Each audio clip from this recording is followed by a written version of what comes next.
యేసుక్రీస్తు నామమున ఈ భూతమాపురం గ్రామంలో నివసిస్తున్న మీ అందరికీ కూడా సాయంకాల సమయంలో మేము శుభాభివందనలు తెలియజేసుకుంటా ఉన్నామండి. ప్రేమైన సోదరి సోదరుడా, యేసుక్రీస్తు ప్రభుల వారు మీ యొక్క భూతమాపురం గ్రామాన్ని ఎంతగానో ప్రేమించినాడు. మిమ్మల్ని అందరినీ కూడా యేసు ప్రభు ప్రేమిస్తా ఉన్నాడు. మిమ్మల్ని అందరినీ కూడా యేసు ప్రభు ఆహ్వానిస్తా ఉన్నాడు. మీరు అనుకోవచ్చు సాయంకాల సమయంలో ఎవరు యేసు ప్రభు మేమెందుకు వినాలనుకుంటా ఉన్నారా? అవునండి, యేసు ప్రభు మనందరి పాపముల కొరకు లోక రక్షకుడుగా ఆయన ఈ లోకానికి దిగి వచ్చినాడు. యేసు ప్రభు ఈ లోకానికి ఎందుకు వచ్చాడో మీకు తెలుసా అండి? మానవులమైన మనమందరం కూడా పాపాత్ములమండి. జన్మ కర్మ పాపాలను బట్టి దేవుని చూడలేకపోతా ఉన్నాం, దేవుని రాజ్యం చేరుకోలేకపోతా ఉన్నాం, దేవునితో నివసించలేకపోతా ఉన్నాం, దేవునికి దూరం అయిపోయినాం.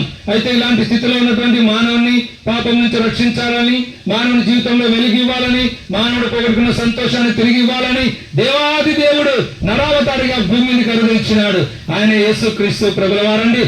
2026 సంవత్సరముల క్రితం ప్రపంచానికి మధ్యస్థానమైన యెరూషలేము పట్టణంలో బెత్లెహేము అనే చిన్న నగరంలో యేసు ప్రభుగా ఆయన అవతరించినాడు.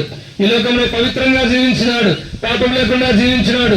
యేసు ప్రభు ఈ లోకంలో ఎన్నో గొప్ప అద్భుతాలు చేసినాడు. కుంటివారికి కాళ్ళను ఇచ్చినాడు, గుడ్డివారికి చూపించినాడు, మూగవారికి మాటలు ఇచ్చినాడు, చనిపోయిన మానవుని కూడా తిరిగి లేపగలిగినాడు. అయితే పాప అయినటువంటి మానవుని ప్రేమించిన వాడై పాపైన మానవుని కొరకు యేసు ప్రభు సిలువనెక్కినాడు. యేసు ప్రభు అనగానే మీరు ఫోటోలో చూసింటారు కదా, ఒక వ్యక్తి సిలువపై వేలాడుతూ ఉంటాడు. అవునండి, మనందరి పాపముల కొరకు యేసు ప్రభు సిలువకి ఎక్కినాడు. తలతో చేసిన పాపముల కొరకు తలకు ముళ్ళ కిరీటం, చేతులలో మేకులు, కాళ్ళలో సీలు, ఆయన వీపంతా చారలుగా దున్నబడింది. మనందరి పాపముల కొరకు యేసు ప్రభు ఆయన సిలువలో బలి అయినాడు. మనందరి పాపముల కొరకు యేసు ప్రభు సిలువలో మరణించి సమాధి చేయబడి 3వ దినాన తిరిగి లేచినాడు, ఆ పరలోకానికి ఆరోహణుడైనాడు. ఈ యొక్క భూతమాపురం గ్రామంలో నివసిస్తున్న ప్రతి ఒక్కరిని కూడా యేసు ప్రభు ప్రేమిస్తా ఉన్నాడు. మాటలు వింటున్న సోదరి సోదరుడా, ఎంతకాలం నువ్వు పాపంలో జీవిస్తావు? ఎంతకాలం ఆయా దుర్వ్యసనాలకు బానిసై నీ జీవితాన్ని వ్యర్థం చేసుకుంటావు? కనుక దేవుడు నిన్ను పిలుస్తా ఉన్నాడు. కనుక పాప జీవితం నుంచి నువ్వు బయటికి రా. నీ పాపం పరిహరించబడాలంటే నువ్వు ఎక్కడికి వెళ్ళాల్సిన అవసరం లేదు, ఎటువంటి వల్ల చెల్లించాల్సిన అవసరం లేదు. నువ్వు ఎక్కడున్నావు అక్కడే ఎలా యేసయ్యా నేను పాపిని, నన్ను క్షమించు, నీ రక్తంతో నా పాపం కడుగులకు చిరు ప్రార్థన చేసుకుంటే చాలు. యేసు రక్తం ప్రతి పాపం నుంచి నిన్ను కలుగుతుంది, పవిత్రపరుస్తుంది. కనుక ఈ లోకంలో నువ్వు నెమ్మది చూడగలుగుతావు, శాంతిని చూడగలుగుతావు, సమాధానం చూడగలుగుతావు.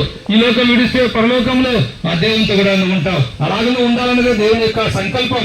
అందుకొరకే సాయంకాల సమయంలో మీ మధ్యకు మమ్మల్ని పంపించినాడు. మాట్లాడదు అనుకోవద్దు. ఆకాశం అందరికి ఒకటి ఏ విధంగా ఉందో, భూమి అందరికి ఒకటి ఏ విధంగా ఉందో, యేసుక్రీస్తు అందరికీ ప్రభు అయినాడు. కనుక ఈ సాయంకాల సమయంలో మాటలు వింటున్న సోదరి సోదరుడా, ఆయన నిన్ను రక్షించడానికి లోకానికి దిగి వచ్చిన నీ రక్షకుడు, లోక రక్షకుడు, జగత్ రక్షకుడు. నిన్ను రక్షించడానికి వేరే మార్గం లేనే లేదు. యేసు ప్రభు మార్గం, యేసు ప్రభు సత్యం, యేసు ప్రభు జీవం. ప్రభు యేసుని విశ్వాసం ఉంచండి, అప్పుడు మీరు ఇంటి వారిని గొప్ప ఆత్మరక్షణ, పాపక్షమాపణ, పరలోక రాజ్యం మీరు పొందగలరు.